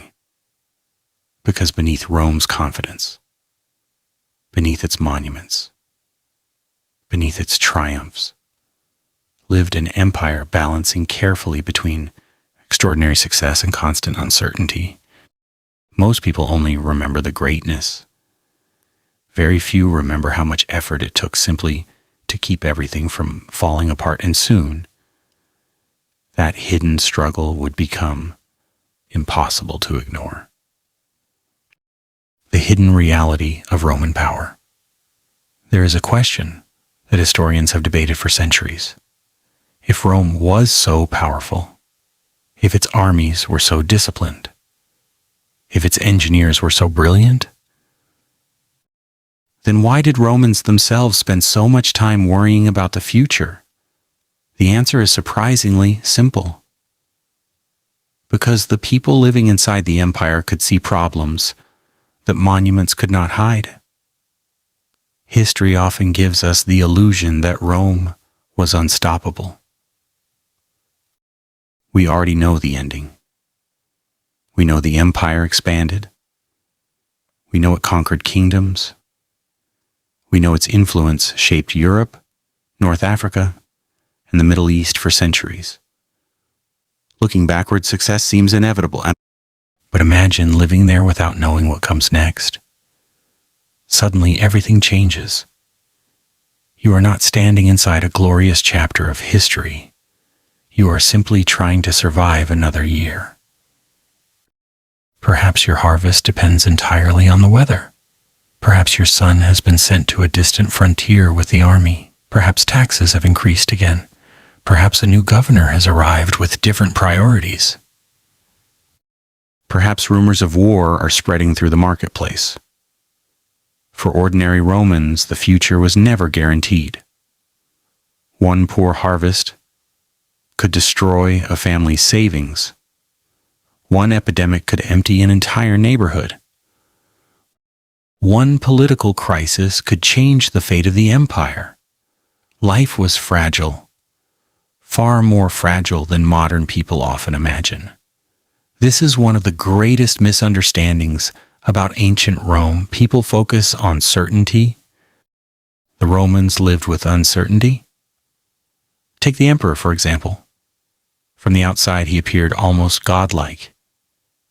His statue stood across the empire. His image appeared on coins. His decisions influenced millions of lives. Yet inside the palace, reality was often very different. Imagine sitting down for dinner, knowing someone may have poisoned the wine. Imagine trusting your bodyguards while wondering whether they had already accepted money from your enemies. Imagine receiving congratulations from senators whose loyalty changed with every shift in political power. Many emperors slept lightly. Some changed bedrooms frequently. Others trusted only a handful of people. A few became consumed by suspicion. Power did not remove fear. Sometimes it multiplied it. The Roman historian Tacitus once described political life as a place where appearances could never be trusted. A smile might hide ambition. A compliment might conceal an insult. A friendship might last only until someone more powerful appeared. Politics became a dangerous performance. Every word mattered. Every silence mattered even more. Yet despite all this uncertainty, the machinery of the empire continued moving. Ships still crossed the Mediterranean. Taxes were still collected. Roads were still repaired. Courts still heard legal disputes. Markets still opened before sunrise. Children still laughed in narrow streets. Life has a remarkable ability to continue, even while history is changing around it. That may be one of Rome's greatest lessons. Civilizations are not held together by famous leaders alone. They survive because ordinary people continue doing ordinary things. A farmer plants seeds. A blacksmith repairs tools. A teacher opens a scroll. A merchant unlocks his shop. A baker lights the oven before dawn. Each task seems insignificant. Together, they sustain an empire. Modern history often celebrates spectacular victories. Romans understood something quieter. No military triumph mattered if grain ships failed to arrive. No magnificent temple mattered if workers stopped repairing roads. No political speech mattered if cities could no longer feed themselves. Rome's greatest strength was not only conquest, it was organization. Not perfect organization, practical organization, flexible organization. When one system failed, another often replaced it. When one leader disappointed, another emerged. When disaster struck, people rebuilt. Again and again and again. This resilience helps explain something many people overlook. Rome did not become great because it never made mistakes. Rome became great because it often learned from them. Military defeats forced tactical improvements. Political crises inspired reforms. Engineering failures produced stronger designs. Experience became one of Rome's greatest teachers. That doesn't mean every lesson was learned. Far from it. Sometimes pride prevented change. Sometimes corruption weakened institutions. Sometimes ambitious individuals placed personal power above the public good. History repeatedly demonstrates that no civilization is immune to human nature. Rome was no exception. Another myth quietly disappears here. Many imagine Romans believing their empire would last forever. Some certainly did. Poets praised the eternal city. Politicians spoke confidently about Rome's destiny. Yet others recognized warning signs. Writers complained about growing inequality. Philosophers questioned excessive luxury. Military commanders worried about overstretched frontiers. Economists, though they used no such title, noticed financial pressures. Thoughtful observers understood the greatness required constant effort. Nothing remained permanent simply because people wished it to be. Even the greatest empire demanded maintenance, just like roads, just like aqueducts, just like families, just like trust. As twilight settled over Rome, the Forum slowly emptied. The marble columns reflected the final golden light of the day. Merchants packed away unsold goods, temple doors closed. The echo of footsteps replaced the noise of business. High above the city, smoke drifted peacefully into the evening sky. For a brief moment, Rome appeared exactly as later generations would remember it. Calm, majestic, eternal. But beneath that beautiful silence lived countless untold stories. A widow counting the last of her savings, a soldier riding home from a distant frontier, a senator wondering which political alliance would survive the coming year, a young apprentice dreaming of opening his own workshop, a child falling asleep while listening to stories about heroes who may never have existed.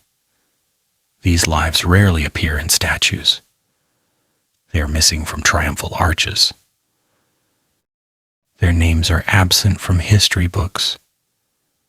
Yet they were Rome, not the marble, not the emperors, not the legends, the people. Perhaps that is the greatest truth we've uncovered so far. Everything you thought you knew about ancient Rome came from its most famous moments. But history is not built from famous moments alone. It is built from ordinary days, repeated millions of times. And as our journey continues, we will leave the capital behind. Beyond the shining temples, beyond the crowded Forum, beyond the mighty Colosseum, to discover a side of the Roman world that many people never even realize existed. A world of distant frontiers, frozen forests, burning deserts, forgotten villages, and soldiers who spent their entire lives protecting an empire they might never see again. Only then will we begin to understand what Rome truly was, beyond the eternal city. When most people hear the words ancient Rome, their minds immediately travel to one place: the Colosseum, the Forum, the Pantheon, towering temples and marble statues. It is almost as if the entire Roman Empire existed inside a single city. But here's the truth. For the overwhelming majority of people who called themselves Romans, Rome itself was a place they would never see. Imagine being born in a small village on the edge of Britannia, where cold winds sweep across rolling hills and dense forests stretch farther than the eye can see. Your father has never visited Rome. Your grandfather never visited Rome. Your neighbors know the city only through stories told by traveling merchants and soldiers. To you, Rome is less like a hometown and more like an idea, a distant place where emperors live, a place where taxes are collected, a place whose name appears on official documents, a place so far away that it almost feels mythical. This surprises many people because we often imagine every Roman citizen living beneath the shadow of the Colosseum. In reality, the empire stretched across thousands of miles.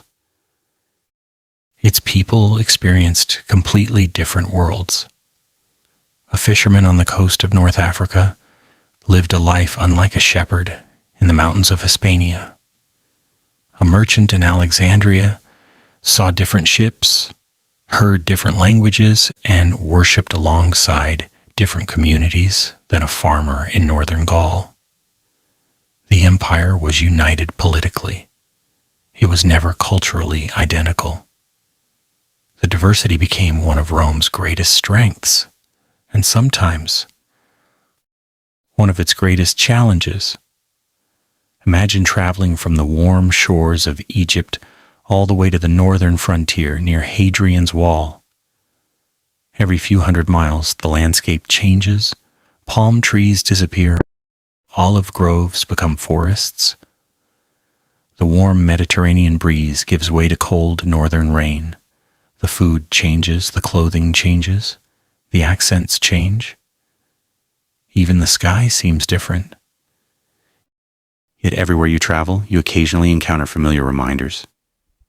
A Roman milestone beside the road, a military fort overlooking a river, coins bearing the emperor's face, a government official carrying imperial orders. These small details connected an empire whose people rarely met one another. Roads became the empire's invisible bloodstream. Without them, Rome would have collapsed long before its enemies ever arrived. A messenger carrying military news might ride for days without stopping. Fresh horses waited at official stations. Letters changed hands. Orders moved from province to province. No telephones, no satellites, no internet. Only determination, organization, and thousands of miles of carefully maintained roads. The Romans never believed roads were simply ways to travel. Roads were power. Roads meant armies could arrive faster. Roads meant taxes could be collected. Roads meant merchants could sell their goods. Roads meant information could outrun rebellion. That is why engineers became almost as valuable as soldiers. An army could conquer a region. An engineer could help keep it.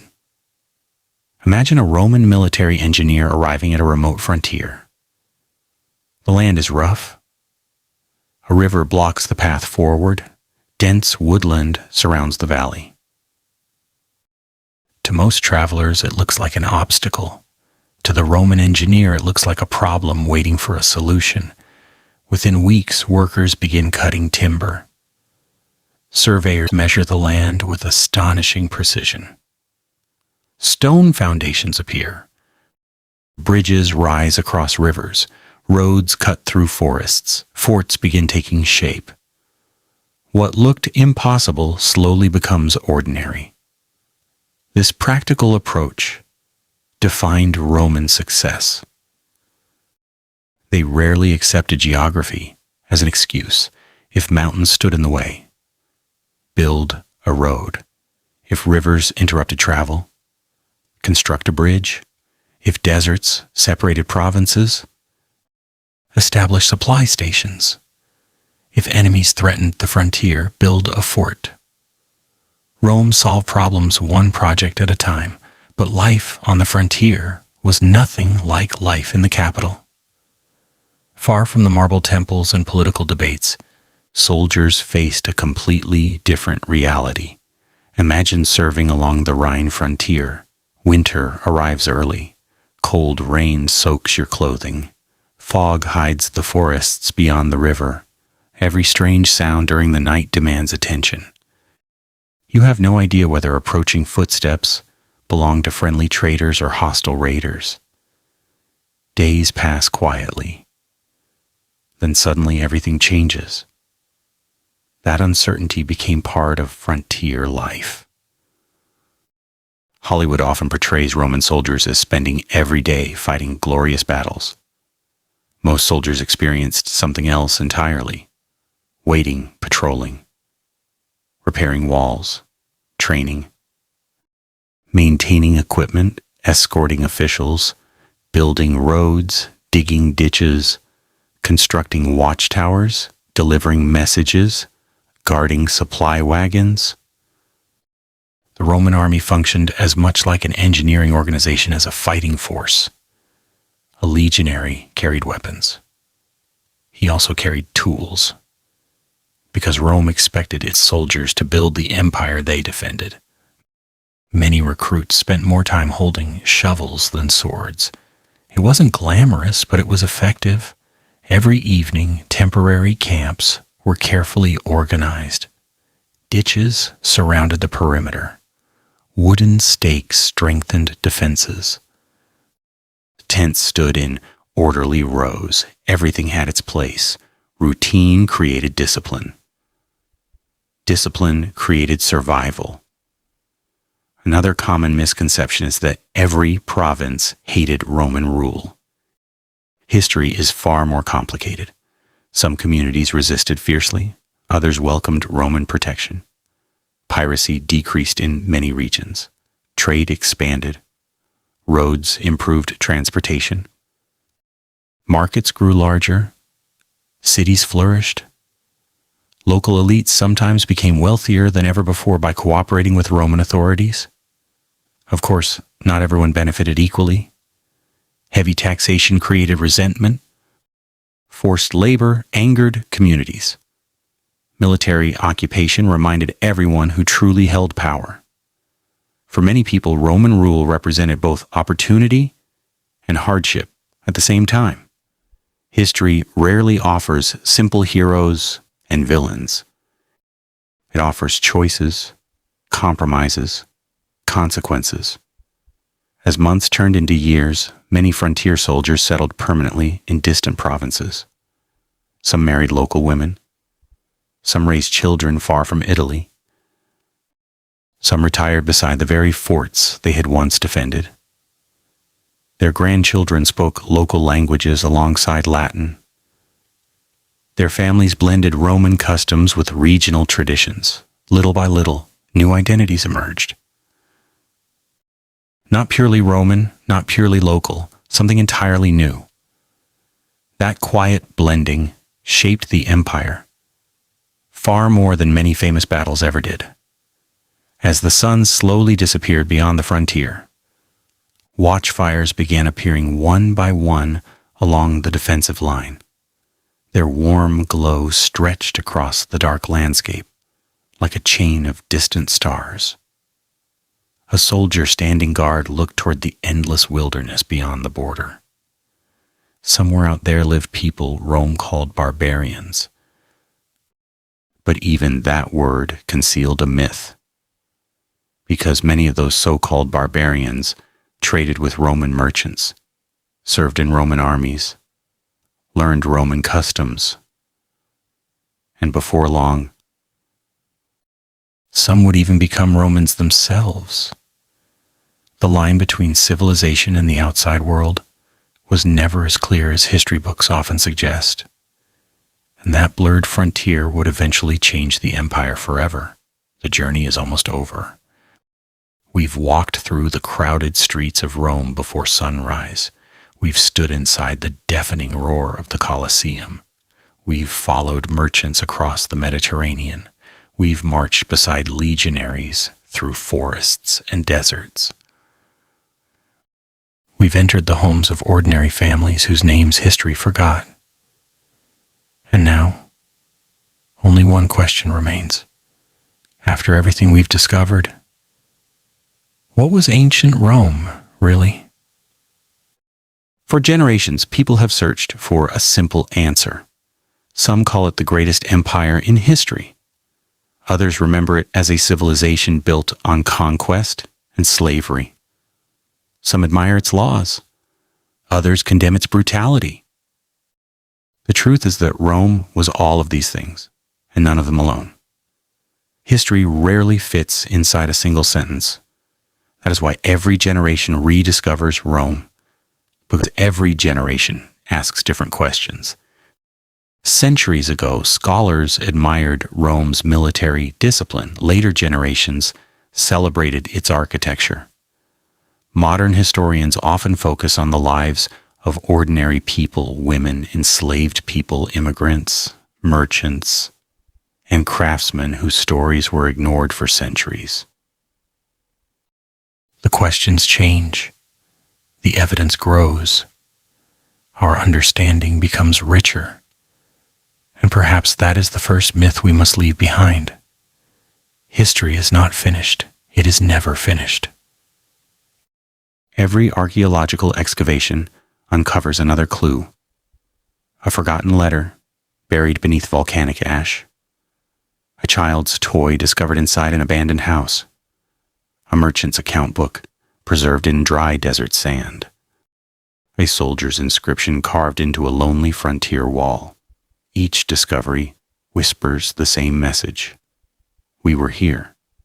Not just emperors, not just generals, people, real people. The baker who rose before dawn every morning, the mason whose hands shaped stones that still stand today, the mother teaching her child to read, the physician trying desperately to save a patient with the limited knowledge of his time, the sailor praying that the next storm would spare his ship, the young recruit leaving home for the first time, uncertain if he would ever return. These lives mattered just as much as the lives of emperors. Without them, Rome would never have existed. One of the greatest mistakes we make is believing that civilizations are built by extraordinary individuals alone. They are not. Civilizations are built by millions of ordinary people performing ordinary tasks every single day. Someone bakes bread. Someone repairs a road. Someone teaches a child. Someone harvests grain. Someone writes laws.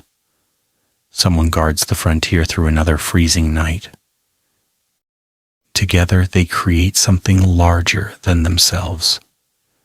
Rome understood this, even if it did not always acknowledge it. Its monuments celebrated emperors. Its survival depended upon everyone else. Perhaps the greatest myth of all is the idea that Rome suddenly disappeared. It didn't. The Western Roman Empire eventually collapsed.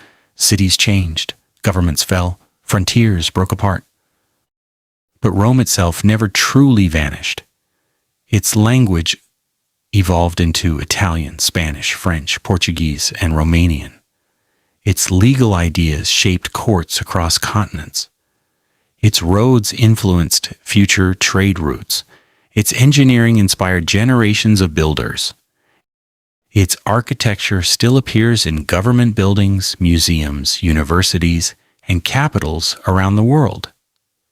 Even today, many democratic institutions borrow ideas first debated during the Roman Republic. The empire ended. Its influence did not.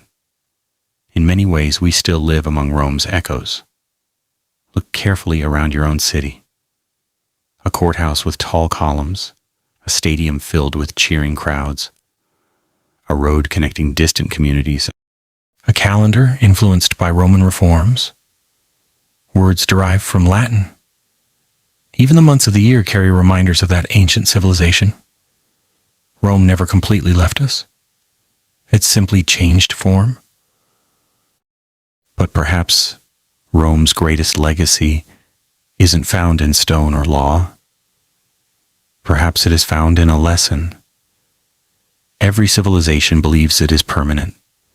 The Egyptians believed it, the Persians believed it, the Romans believed it. Many powerful nations throughout history believed the same thing. Yet history teaches a quieter truth. No empire lasts forever. Power changes, borders move, languages evolve. Monuments crumble. The mightiest kingdoms eventually become chapters in history books. What survives are the ideas people leave behind: knowledge, innovation, stories, lessons. warnings, hope. That is why studying ancient Rome matters. Not because Rome was perfect. It wasn't. Not because Rome should be copied. It shouldn't. But because Rome reveals humanity in all its contradictions, brilliant yet flawed, ambitious yet fearful, creative yet destructive, generous yet cruel, confident yet deeply uncertain. When we strip away the myths, we don't discover a civilization that feels alien. We discover one that feels surprisingly familiar. People worried about rising prices, complained about politicians, argued over tradition and change, dreamed of better lives for their children, celebrated victories, mourned losses, fell in love, made mistakes, started over, just as we do today. Perhaps that is why ancient Rome continues to fascinate us after more than 2,000 years. It is not because Romans were superhuman. It is because they were profoundly human. The marble temples have weathered. The emperors have turned to dust. The cheering crowds inside the Colosseum have long since fallen silent. Yet their stories remain. Not because they conquered the world, but because they remind us that every civilization, no matter how powerful, is ultimately built by ordinary people living ordinary days. And maybe hundreds or even thousands of years from now, someone will look back at our own civilization with the same curiosity. They will admire our greatest achievements, laugh at some of our misconceptions, question the stories we told about ourselves, and they too will discover that the truth was always more complicated than the legend. So the next time someone says they know ancient Rome, remember this journey. Remember the crowded streets, the hidden apartments, the frontier forts, the merchants crossing dangerous seas, the mothers raising families, the workers repairing roads, the soldiers standing watch beneath freezing skies. Remember that Rome was never just an empire. It was millions of lives woven together into one extraordinary story. And perhaps the greatest truth of all, everything you thought you knew about ancient Rome was never completely wrong. It was simply only part of the story.